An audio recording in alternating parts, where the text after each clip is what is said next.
Oh, another book. A Stranger Under My Roof. The #1 best-selling advice book for parents of teens.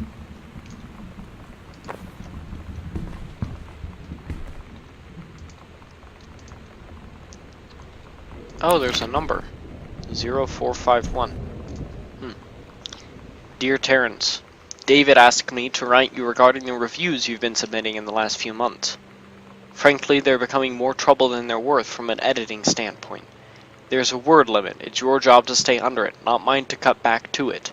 Even then, it's becoming harder and harder to weed out the tangents and non sequiturs from the usable copy without heavy rewrites. The readers of the home theater aficionado want to hear about the quality and value of the hardware, not ruminations on your childhood. If it were up to me, I wouldn't be writing this letter. I'd just be cutting you loose. There's tons of guys half your age who would take half your rate to write stuff I could actually use. But David's known you for a long time. And he's the boss, so I'm giving you one more shot on his say-so.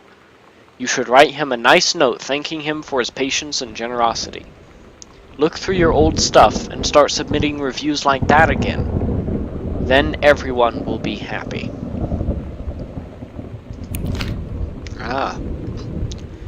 So it looks like our father's writing ability has deteriorated over time. 0451. I'm gonna see if that's the combination to the cabinet.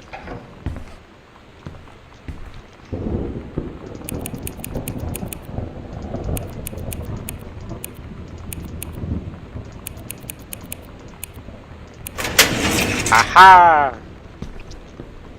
Read document. Dear Mr. Mason, please find enclosed your original document and a typed copy for your records.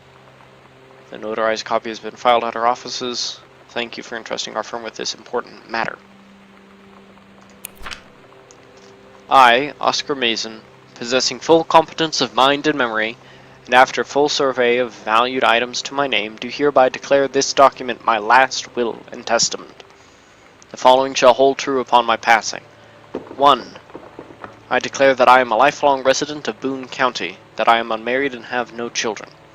2. I declare that I have no outstanding debts to my name, to any creditors living or dead. 3. I do hereby bequeath every item of value of which I may die possessed, including the dwelling and surrounding acres located at Arbor Hill, as well as any and all personal property and moneyed accounts to my nephew, Terrence L. Greenbrier, Jr., of Ellis County. In the event that said Terrence L. Greenbrier, Jr. should predecease me, then, and in such event, the bequeath to him shall fall, and the same is bequeathed to his children as ordered by age and competence as stewards of the estate. I subscribe my name to this will this 13th day of August, 1973. Signed, Oscar Mason. That's some pretty bad handwriting. I'm really impressed with those lawyers that they could read that. Okay.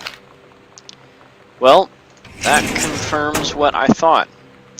Oscar Mason, the guy that died in his house and stayed locked up here for decades before that,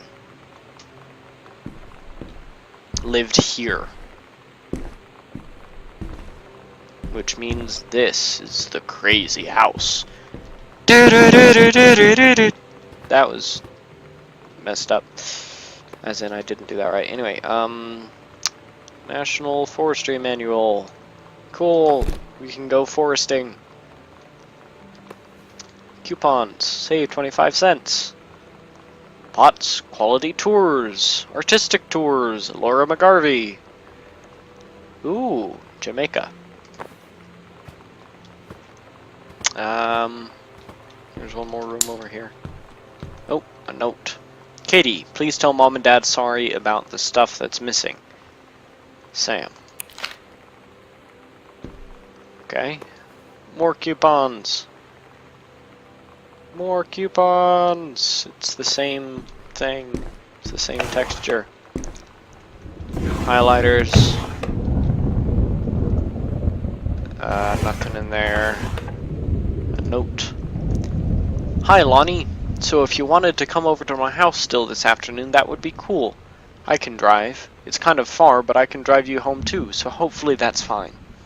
Write back and leave this in my locker if you still want to, and we can meet in the parking lot after 6th. Samantha.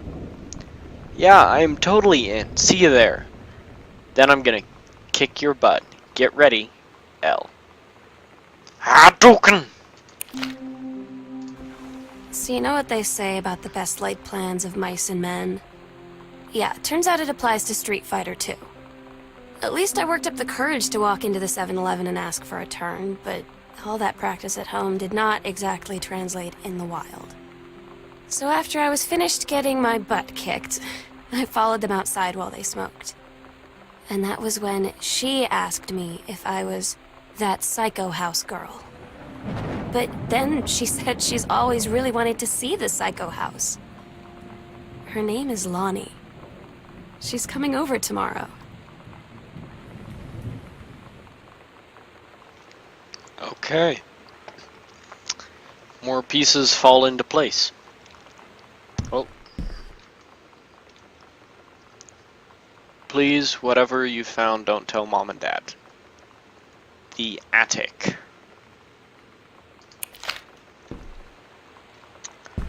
Okay.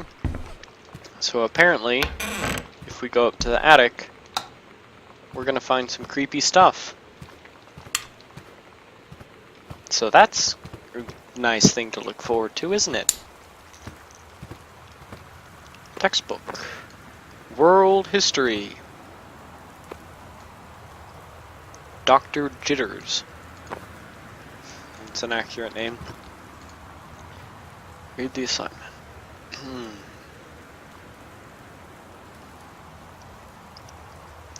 Below our 2 stories, the events are out of order.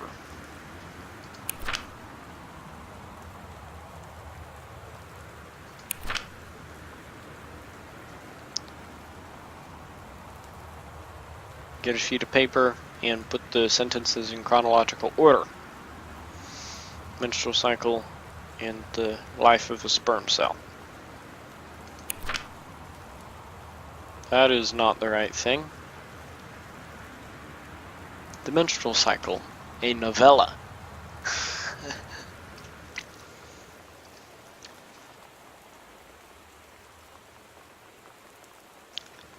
The early morning of September 1st, 1939. Essa Glatz stares out the window of a train as it travels from Vienna back to her home village of Wilen in Poland. As the train rumbles along and the sun rises over the countryside, she can only think of her dear Borislav, the boy she is engaged to wed. Meanwhile, deep in her guts, an ovum starts to develop. Essa's train approaches its destination. Her heart races. The lining of the uterus is getting thick and soft. As Essa steps off the train, her eyes dart quickly across the gathered crowd. Then, there! Her dear Boris, still in his baker's smock. He must have dropped his early morning duties at his father's shop to come meet her. Her heart skips a beat. The ovary releases the ovum. It travels through the fallopian tube. Over the wheezing of the steam engines, a deep hum grows. It's coming from the sky. Dark shadows pass over the station, a whistling sound. Essa, her thoughts only a second faster than the bombs, reaches out toward her dear Boris across the crowd. Their eyes lock and the moment freezes. The flash and smoke envelops him almost instantly. In the assault by the German forces, almost 75% of the people in her hometown are killed. The rest, including Essa and, for a time, Borislav, huddled in a half-destroyed church. He is blind. His legs are missing, bandaged with torn bedsheets. Essa's egg will not be meeting a sperm. It dissolves. About 2 weeks later, Boris loses his grip on life. Essa has given up her rations to keep Boris alive, but in the end nothing can save him. Since the lining of the uterus is not needed for pregnancy, it comes out through the vagina. Essa allows to survive.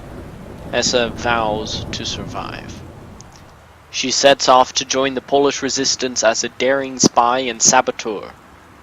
Another ovum starts to develop in one of the ovaries, and the process begins again.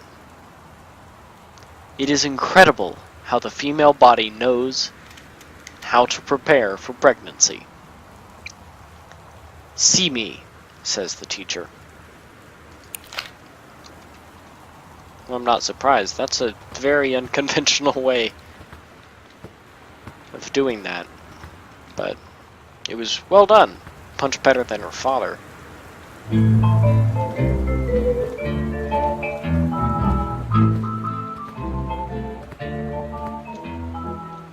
Somehow I always knew that someday we'd be through. Another copy of his second book. Now that it's happened. Dear Mr. Greenbrier, I write to inform you that, unfortunately, Mercury Books will be unable to publish your follow-up to The Accidental Pariah. Despite the low sales of The Accidental Savior, we went ahead with publication of the second book in hopes of the John Russell series, quote, catching on, end quote. However, sales of the second book have in fact been lower than those of the first, and so our stewardship of the series must end here. It has been a pleasure working as your publisher, and we wish you and John Russell the best in your future endeavors. Sincerely, Donald Fritz, publisher, Mercury Books Incorporated. Thought I killed the grave for you. I hear you. Okay, so that's just more evidence that our dad got worse and worse at writing later on. Oh, he's not hiding porn mags in there now. Okay.